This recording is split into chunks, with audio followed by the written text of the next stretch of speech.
This is the second part of the prediction of the branch target lecture, and it will now look at better designs where I can actually store multiple targets for a branch in the same structure, in the same BTB-like structure. So the first design that we'll look at is the correlation-based branch target prediction. This is a work done published in 1995 at Micro. Micro is one of the top conference for computer architecture. And this is a work by Ravi Nair from the IBM TJ Watson Research Center. It's called the Dynamic Path-Based Branch Correlation. So what we're going to do to understand this work, first we're going to use a design that already existed before Nair proposed his improvement to this design.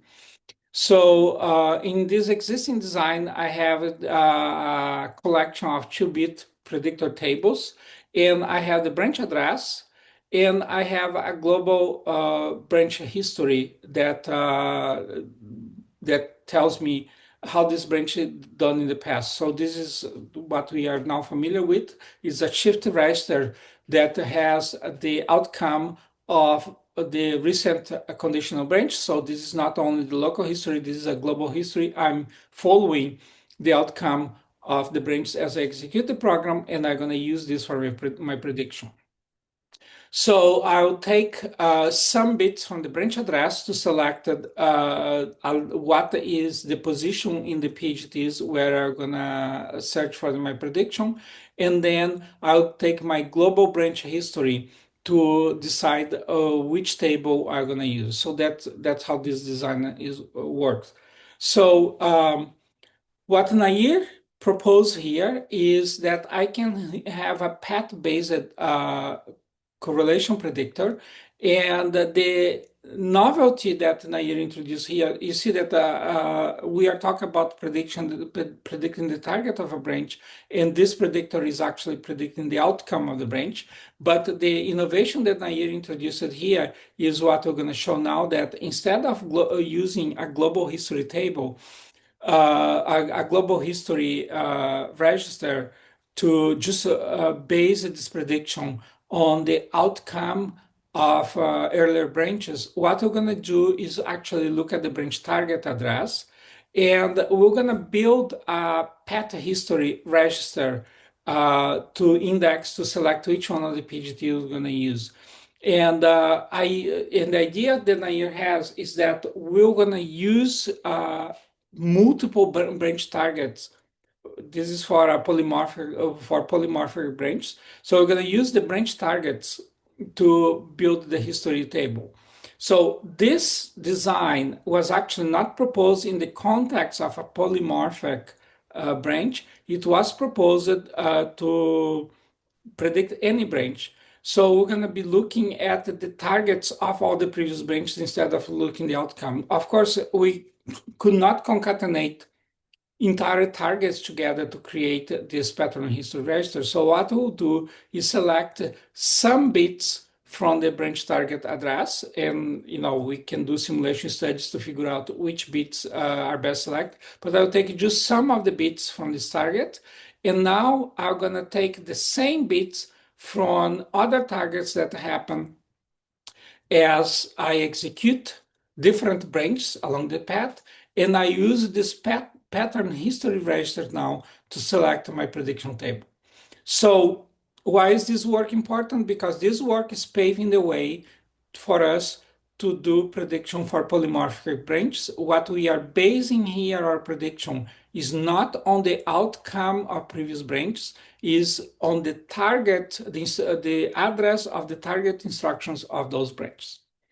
So this path history is formed by selected bits from the branch target. Then next, we look at a work from 1997 from the University of Michigan that is target prediction of indirect branches.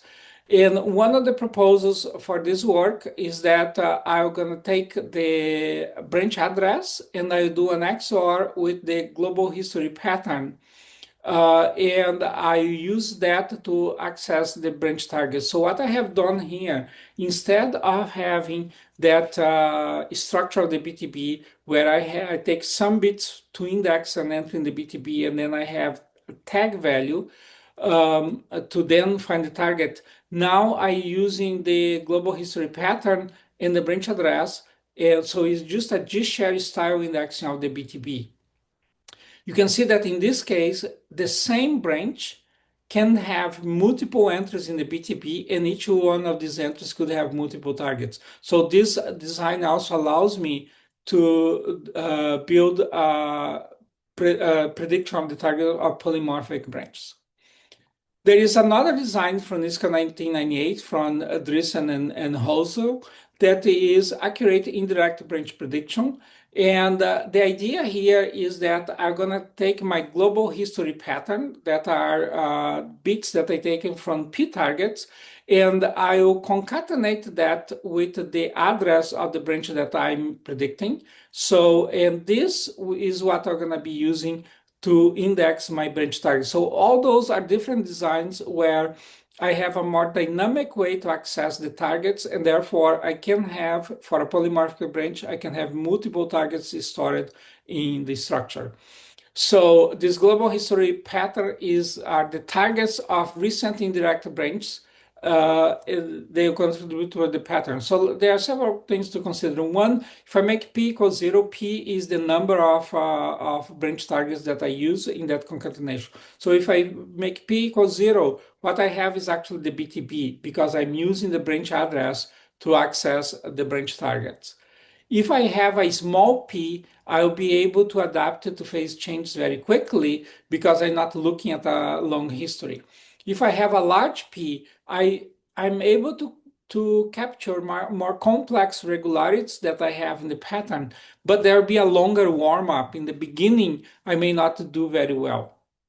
And as we study branch prediction, we're going to see that the length of the history that we consider to do a prediction is a very important factor on how precise the predictor is.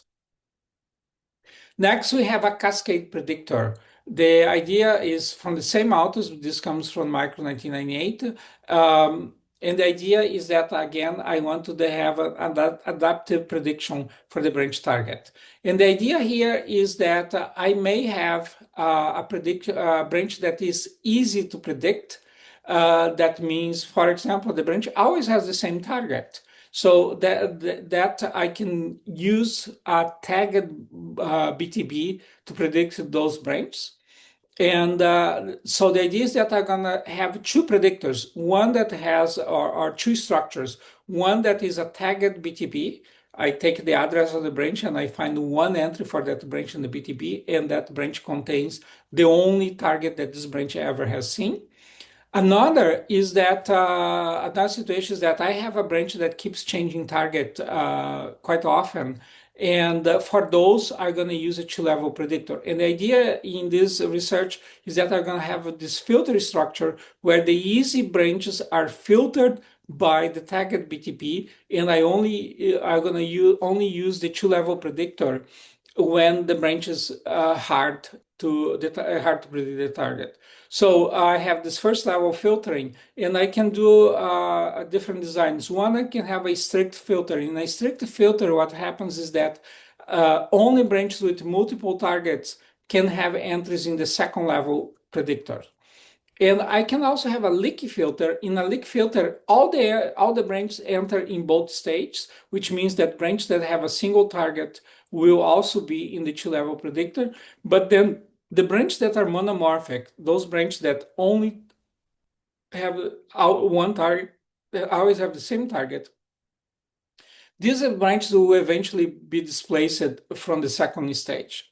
In this case, I have fewer capacity misses when the first stage is small. So if I use a small tagged BTB, I'm not going to have as many capacity misses because the branches that don't fit in that small tagged BTB can be stored in the second level predictor. And then I can now have a multi-stage, so this is work that came the following year at Europar 99, where I can have a multi-stage cascaded prediction So the idea here is that I take the branch address and the length of my history can change. So in this first example that I have here, I have a history that has only one target. So what I'm doing here, I'm doing an XOR between the branch address and the last target that I have seen for this branch, and that will gonna give me a pattern, that's the output of that XOR, and that will be used to index my prediction table. I can increase the size of my history. So I'm now in this second case, I'm taking 3 targets and I do an XOR with a branch address that gives me a different pattern, and I can use that to address my prediction tables. And I can have multiple of those. So for example, now I have an 8 target that I was considering. So I have different lengths of histories that I'm considering to do the prediction. And then let's say that I have this multiple prediction, but only some of them will be present into the table, will match the entries in the table. And I will always take the longest, the one that matches the longest path is the one that I will take as my prediction.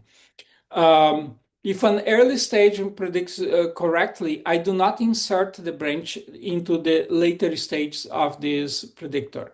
Why is this design important? This design is important because you will see when you look at the current branch predictor that is used in state-of-the-art process, that's the TAGE. The TAGE will use this idea of multiple length histories as well. But I'm showing here that this idea appeared as early as 1999 in the context of predicting polymorphic branches. The next question is, how do I predict the return address when I have a return instruction? For that, we're going to have another Compute 229 flashback. We're going to look at procedure call instructions. So the procedure call instruction is a jump and link instruction, or a JAL RR procedure label. And the address of the following instruction when I do a jump and link, the address of the instruction that comes right after this jump and link instruction will be placed into the return address register. And then the execution of the program will jump to the target address. At the return time, what I'm going to use is a register relative jump. So this is an indirect branch that can change targets in each one of these execution. Of course, the return of an instruction is not always to the same address. The return of a function is to the address of the instruction immediately before after the call, and a function may be called from many different points in the program. So what the execution of the return statement will do will copy the value of the return address into the program counter. And this can also be used for computed jumps or indirect branch, as we saw in the previous slides in this lecture. For example, if I'm implementing a case switch statement, I can use a computed branch based on the value of the case, to decide where this address of the statements for the case that I'm executing. So if I look graphically, what happens here, I have this example. This again is from the 229 lectures, where I take, for example, I have a call from a function foo to a function bar. And then I call a function bus, and then I return from bus, and then I return to the point immediately after bar. But in different calls to this instruction bar, I'm returning to different addresses to different instructions. The question is, how can I predict the next instruction to be executed after the return? And we need to know, for example, we know that this is a taken branch, this is a jump, right? So there is no, I do not need to predict the direction, but I still need to predict the target. But the other thing to observe is that I have known the return address since the time of the call. When I make that call, I store the value of the return address into the return address register. So I know that value already. So what I'm going to do is introduce a return address stack. The idea of the return address stack is that I have a stack. It will be a small stack implemented in hardware. And I'm going to push the return address into this stack when I make my function call. And then I'm going to pop this address from the stack at the point of return. This way, I have the address, and because return calls and returns are in order, I always going to have the right address there, right? So what I'm going to implement here is the stack will be a circular first in, first out in structure. And of course, if I have an overflow in this stack, so I have too many calls without returns, are going to be pushing more addresses, and when I return from the last instruction in this chain of the initial functions that I have called in this stack, they're going to have the wrong address. So I always have to check to see if the address that I had in the stack is the correct address by checking the value of the array. But keep in mind, in this long chain of calls, it's more likely is just like in loop nests. It's more likely that I'm going to repeat the calls that are in the tail end of this chain of calls many times before I return to the calls that are in the outer layers of this nest. So the cases where this error is going to happen because of overflow will not going to be very frequent. The question is, what's the best replacement in the case of overflow? Because what I just said, where the inner calls will repeat more often than the outer calls, is that to simply take an entry that's more recent and are going to override an old one. So I'm going to be losing the values of old calls that are in the stack, the return stack. So one of the problems is that I must know that it's a return. And because I must know that it's a return, I must wait for the decoding of this instruction.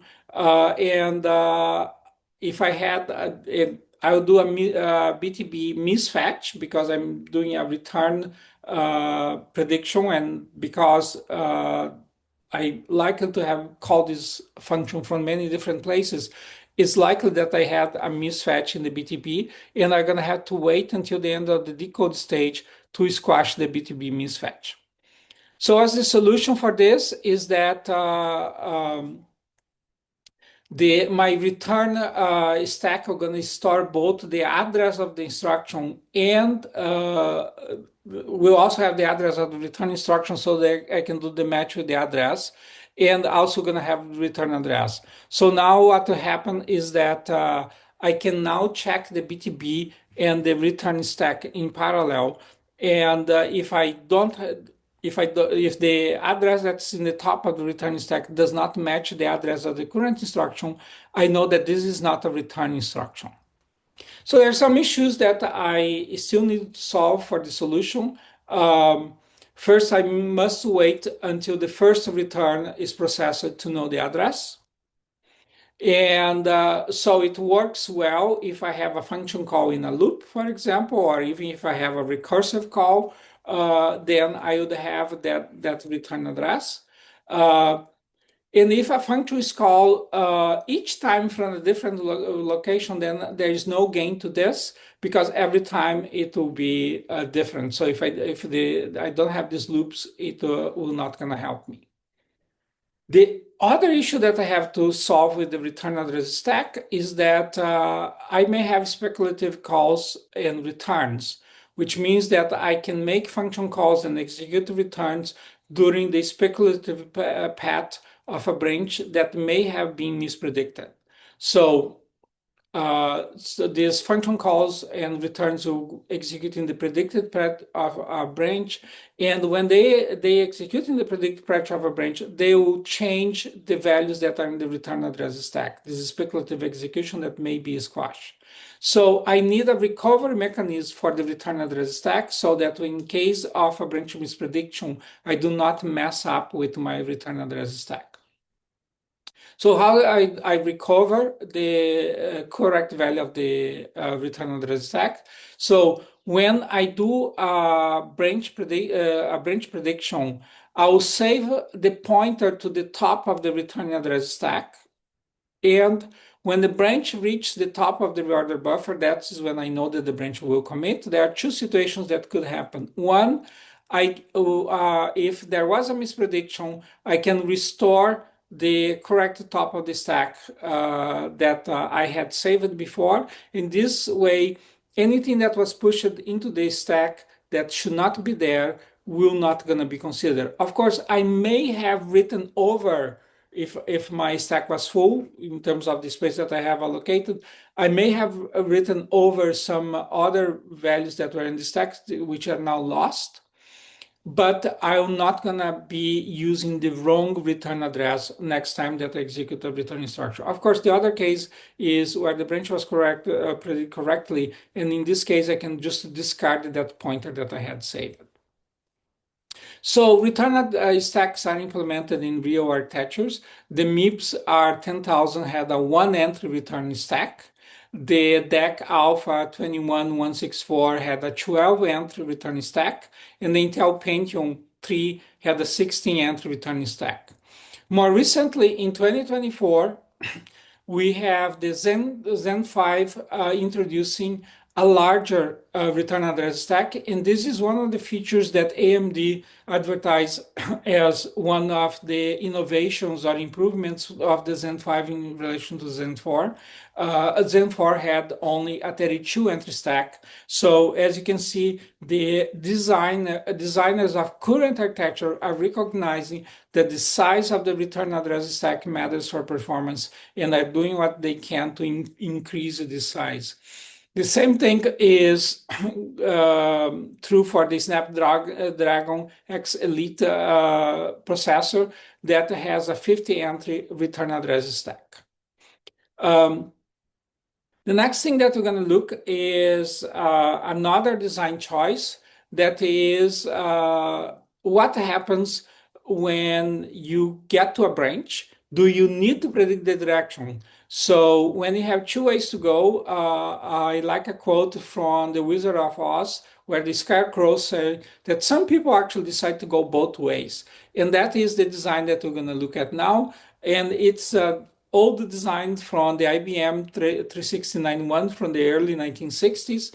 And what the idea is that if I decode a branch, I'm going to fetch, decode, and enqueue both the taken and the not taken paths into separate buffers. And I'm going to start the execution of both paths. When I have a decision, when I resolve my branch, one of the buffers will become my execution path and the other buffer will be discarded. Of course, this could work in the 1960s when the designs were much simpler than what we have today. But even in more modern processors, we have a restricted version of this. So consider what happens when I have all the instructions that I have in a cache line, and I have a branch instruction. And I have already, because I have already fetched the instructions, I have fetched the entire cache line. So I have not only the branch instructions, I have the instructions that follow that branch instruction already in the cache. So now I predict that this branch is taken. So I may be replacing this cache line with some other instructions, and I may be losing these instructions that are in the fall through path of the branch. But my prediction may be incorrect. So I actually may want to access these very same instructions that I am about to throw away. So in this restricted version of going multipath, what we're going to have, we implement a resume buffer. And when all those instructions that I may be already in the process of fetching or that are already in the cache line, when I make a prediction that the branch will taken, what I'm going to do, there is a BTB hit as well, so I know where I'm going. I can follow with my taken path. I'll take the instructions in the reminder of the cache line, so my resume buffer only needs to be as long as a cache line, and I'll put in my resume buffer. And then let's say that my prediction that I was so happy about before is actually a misprediction. And now I need the instruction that I would have otherwise thrown away. So now I can fetch the instructions from my resume buffer and continue the execution. So the Intel P6 implemented a resume buffer and also does the MIPS R10000. The next thing that we need to discuss is detecting loops. And so let's say that I could have a separate loop predictor to detect loop patterns. So this will be a typical loop pattern where I have, in this case, there are 7 taken branches followed by a not taken branch. And because this is a loop nest, this pattern repeats many times. I can use a separate counter for each loop that I recognize. So the Intel Pentium M has such a loop predictor. And when we study the TH predictor and some more the advanced predictors that I have today, we're going to revisit the idea of a loop predictor. The other thing that we need to discuss is that aliasing does not need to be detrimental when I'm doing branch prediction.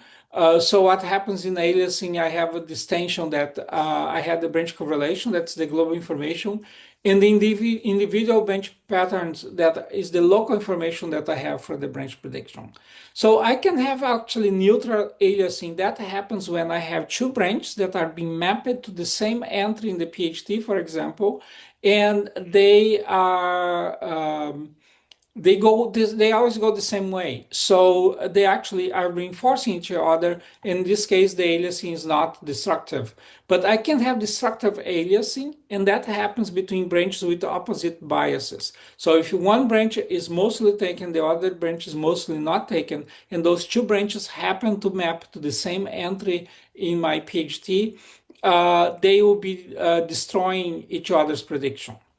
So what I can do to address this case, I can add a bias bit to my predictor, and I will add this actually to the BTB. So when I try to fetch the target from the BTB, I also gonna fetch this bias bit.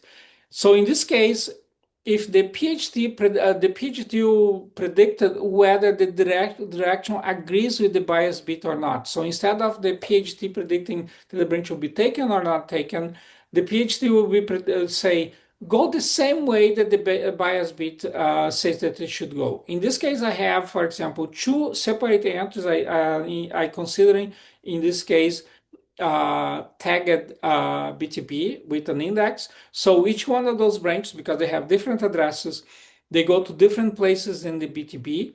And one of them may have a bias 0, and the other maybe have a bias beta 1.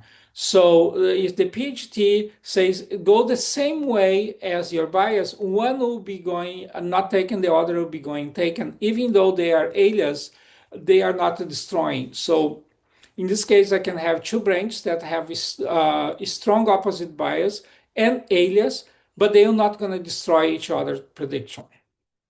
So this is the idea of adding a bias bit to the PDT to solve the problem of destructive aliasing. I can have skewed predictors too. The goal is also to reduce alias.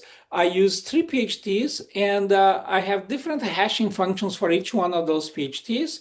And I'll take a majority vote when the predictors make a decision. And the update, I will update all 3 PHTs if the prediction was wrong. And I will update only the corrected PHT if the predictor is correct. And the reason to do that is that the other 2 PHTs may be holding the correct prediction for a different branch. So when I do a correct prediction, I do not want to change the values in these other PHTs. So here is the idea of a hybrid or combining predictor, where I have my branch history table, my PC, my global history register, and I use those.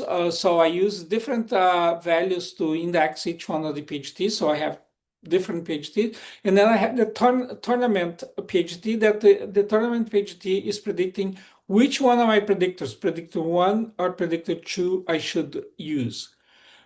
So I have 2 different prediction strategies that I'm using, and the tournament predictor is deciding which strategy should I follow right now. So for that, we're going to have a finite state machine to do this, because I have a 2-bit tournament predictor.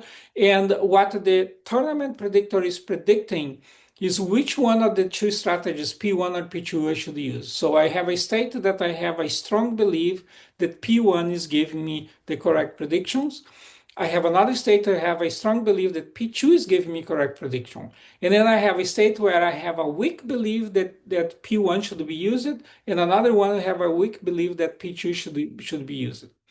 So if I am in the strong prediction state and P1 gives me a wrong prediction and P2 gives me a wrong prediction, or P1 gives me a right prediction and P2 gives me a right prediction, I stay with the state that I am, and I do that for all states. So if both predictions are predicting the same way, whether they are wrong or right, I do not change my tournament predictor prediction.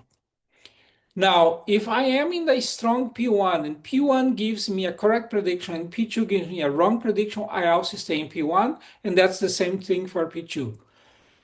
Now, if I'm in strong P1 and P1 gives me the wrong prediction and P2 gives me a correct prediction, now I have less confidence that P1 is doing the right prediction, but I'm not going to change my choice of predictors yet. I'm using a hysteresis cycle. So just one wrong prediction by my favorite predictor while the other one is doing correct prediction, we're not going to change my mind, but I'm going to make a note of that. So I'm going to move from my strong conviction that P1 is the right predictor to a weak conviction that P1 is the right prediction. If I get a second second wrong prediction from P1 while P2 is giving me a correct prediction, then I change my prediction now. I'm now going to start using P2, but I have a weak conviction that P2 is the right predictor because if I look at the most recent predictions that were different from each other, I have I have two times that P1 was wrong, but only one time that P2 was better. Now, if I get another wrong prediction from P1 and a correct prediction from P2, then I go to my strong prediction state. And I'm going to use a similar path to go from my strong P2 all the way to my strong P1. The logic is the same in the way back. So let's do a recap of this lecture. We look at superscalar, super pipeline machines where there are lots of branches to predict and the outcome is only known late. We look at how we do the prediction with the PGTs using simple saturating encounters. We studied the branch target buffer and we studied multiple versions of that. We studied the versions where they are tagged and there is only one entry in the BTB for each branch. And then we also studied the dynamic prediction for polymorphic branches. And we also look at different levels of prediction, including the one that we just discussed now, that's the tournament predictor. And so there are very sophisticated ways that we can use also to deal with aliasing when we are dealing with this prediction, including the use of a bias bit in the BTB.